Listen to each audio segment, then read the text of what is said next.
అందరికీ నమస్కారం. ఈరోజు మన స్టూడియోలో ప్రముఖ ఆధ్యాత్మికవేత్త, astrologer, professor doctor Mullapudi Satyanarayana Murthy గారు ఉన్నారు. గురువు గారితో మాట్లాడేద్దాం. నమస్కారం గారు. నమస్కారం మణికంఠ గారు. అక్టోబర్ మాసం విశేషంగా మిథున రాశి వారి పరిస్థితి ఏ విధంగా ఉండబోతుంది? మనకు వివిధ రకాల పండుగలు ఉన్నాయి, వాటిని ఎలా వినియోగించుకోవాలి, ఎలాంటి సిచ్యువేషన్స్ ఈ నెల వీళ్ళకి ఎదురవుతాయి అంటారు? మిథున రాశి వారికి చాలా బాగుంది నాయన. ధన ఆదాయం కూడా బాగా పెరిగింది, ఖర్చులు కూడా బాగా పెరిగినాయి. అయితే చాలామంది మిథున రాశి వాళ్ళు ఏం తప్పుగా అనుకోకూడదు కానీ పిసినారోళ్ళు అనమాట.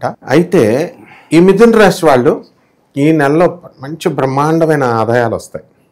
సాధారణంగా ఇందులో కొంతమంది మిథున రాశి వాళ్ళు పిసినాతనం చూపిస్తారు. వాళ్ళు దానికి ఏం అనుకోకూడదు, కానీ లిబరల్గా ఖర్చు పెడితే వాళ్ళకి ఇంకా ఆదాయం పెరుగుద్ది. పేదవాళ్ళకి పంచుతూ ఉండాలన్నమాట. ఇకపోతే మిథున రాశి వాళ్ళు చక్కగా కొత్త కొత్త వ్యాపారాలు చేయాలి అనేటటువంటి ఆలోచన వీళ్ళకి ఈ నెలలో వస్తూ ఉంటుంది.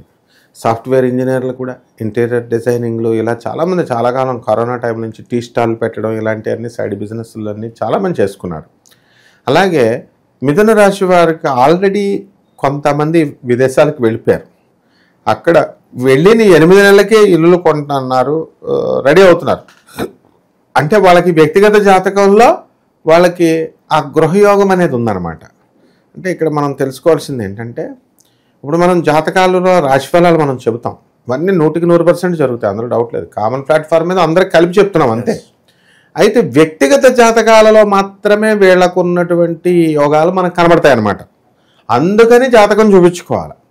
అలాగే ఇప్పుడు ఇల్లులు కొంతమంది మిథున రాశి వాళ్ళు ప్లాన్ చేసుకుంటున్నారు. ఇది ఎంతవరకు మెటీరియలైజ్ అవుతాయి, ఎంతవరకు కొంతమందికి మెటీరియలైజ్ అవ్వదు అనేటటువంటిది వాళ్ళ యొక్క వ్యక్తిగత జాతకాలను బట్టి ఉంటుంది.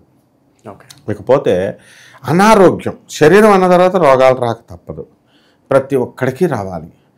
వీళ్ళకి కొంచెం మిథున రాశి వాళ్ళకి ఏంటంటే స్పాండలైటిస్, అంటే మెడ కోడి మెడలాగా ఇలాగే అనమాట, ఇటు తిప్పడానికి ఇటు తిప్పడానికి ఉండదు. ఆ మెడ సంబంధమైనటువంటి నెక్ సంబంధమైనటువంటి స్పాండలైటిస్ వ్యాధి రావడానికి ఉంది. అలాగే వెన్నుముకలో వెర్టిబ్రల్ కాలంలో L4, L5 డ్యామేజ్ అయిపోవడానికి అవకాశాలు ఉన్నాయి. అంటే ఇంకెలా నడుస్తారంటే వీళ్ళు ఇలా స్ట్రైట్గా ఇలాగా నడవాలి. సో దీనికి కంగారు పడాల్సినటువంటి అవసరం లేదు. కొంతమందికి వీళ్ళకి ఆయుర్వేదం లేదా హోమియోపతి, మల్టీపతి మన గురువుగారు ప్రభాత్ రంజన్ సర్కార్ కాంబినేషన్ను కూడా ఎంకరేజ్ చేశారు గురువుగారు. అందువలన అలోపతి ప్లస్ ఏదో ఒక పతి, ఆయుర్వేదం పతి అదొకటి చేసుకోవచ్చు. ఇకపోతే రైతులు బ్రహ్మాండమైన పంట తీస్తారు. ఇకపోతే ఇండస్ట్రీస్ బాగా సంపాదిస్తారు.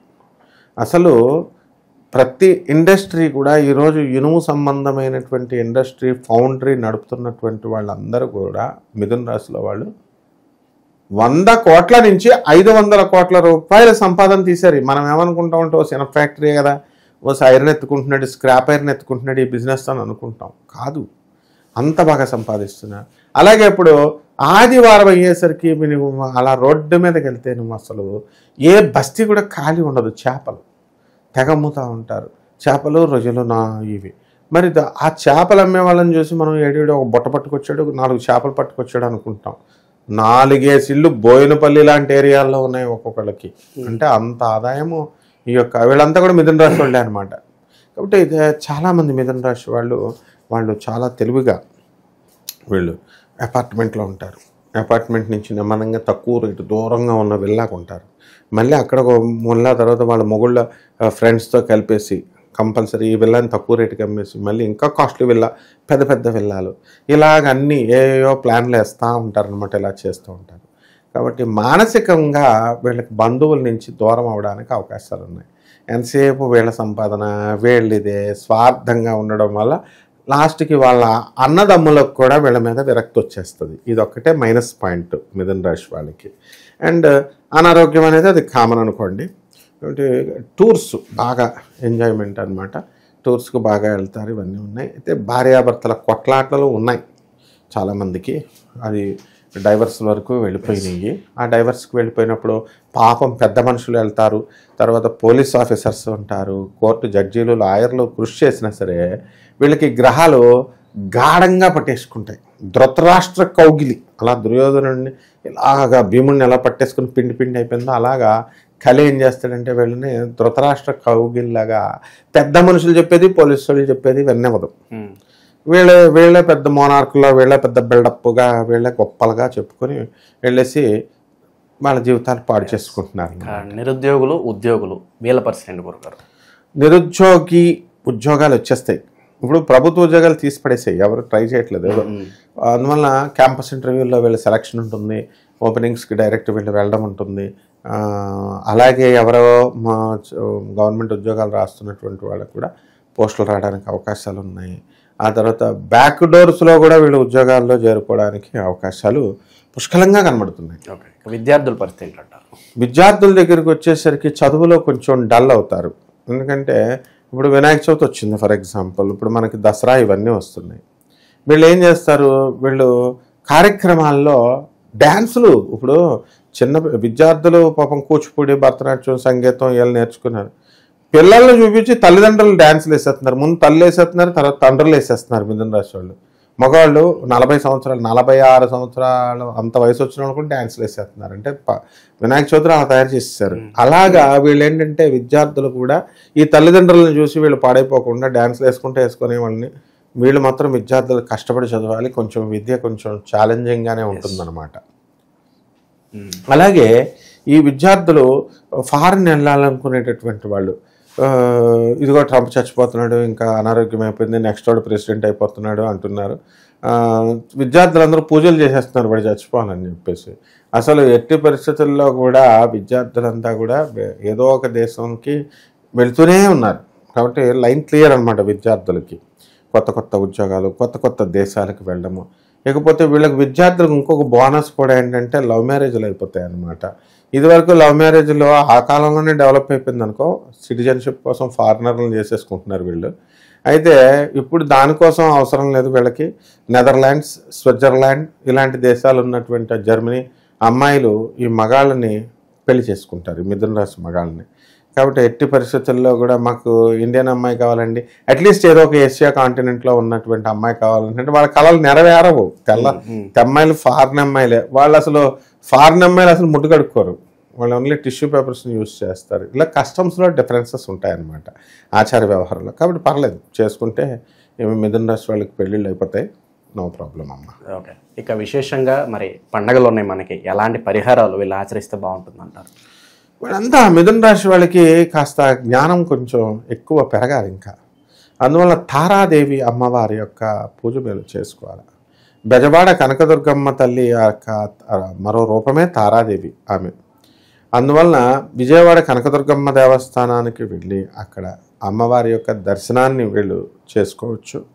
అండ్ ఆ దుర్గమ్మ తల్లి యొక్క మూలమంత్రాన్ని తీసుకుని వీళ్ళంతా కూడా చదువుకోవచ్చు. దుర్గా సహస్రనామాలు, దుర్గా అష్టోత్తరనామాలు, దుర్గాదేవి యొక్క లలిత అష్టోత్తర శతనామాలు, ఇవన్నీ కూడా దుర్గకి సంబంధించినటువంటి సాధన చేయాలి. మన గుడి బెజవాడ కనకదుర్గ అమ్మవారి గుడికి మెట్లకి పసుపు రాసుకుంటూ కుంకుమ బొట్లు పెట్టుకుంటూ, ఇంకా వీలుంటే మెట్లకి ఒక్కడ చొప్పున కొబ్బరికాయ కొట్టేవాళ్ళు ఉంటారు, హారతి మెట్టుకి ఇచ్చేటటువంటి వాళ్ళు ఉంటారు.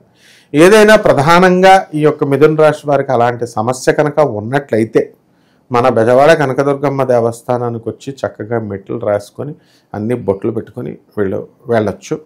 అలాగే మన దుర్గమ్మ తల్లి దర్శనం అందరూ కలిసి ఒకే రోజున దసరా రోజు పడిపోకుండా, ఆ దసరా 9 రోజులు బిజీగా ఉంటుంది మన గుడి. కాబట్టి మిగతా టైంలో ఖాళీగా ఉన్న టైంలో ఎప్పుడైనా సరే అమ్మవారిని వీళ్ళు దర్శించుకోవచ్చు. దాన్ని దర్శించుకోవడం వల్ల అష్టాదశ శక్తిపీఠాలకి సమష్టి స్వరూపం మన బెజవాడ కనకదుర్గమ్మ. అందువలన ఆ శక్తిపీఠాలకు మనం వెళ్ళలేదే అని బాధ అవసరం లేదనమాట. మనం దుర్గమ్మ దగ్గరికి వెళ్తే అన్ని సమస్యలు కూడా తీరిపోతాయి. ముఖ్యంగా శత్రు సంబంధమైనటువంటి సమస్యలు తీరిపోతాయి వీళ్ళకి. అలాగే ఈ యొక్క దుర్గా తల్లికి మనము పెళ్ళిళ్ళు కానటువంటి వాళ్ళు ఉన్నారు. నేను నా చిన్న వయసు నుంచి నేను బెజవాడ కనకదుర్గమ్మ మెట్ల మీదే ఉన్నాం అంటే అడుక్కోవట్లేదు నాయన. మా గురువుగారు దత్తాత్రేయ శర్మ గారి దగ్గర విద్యాభ్యాసం చేసాం.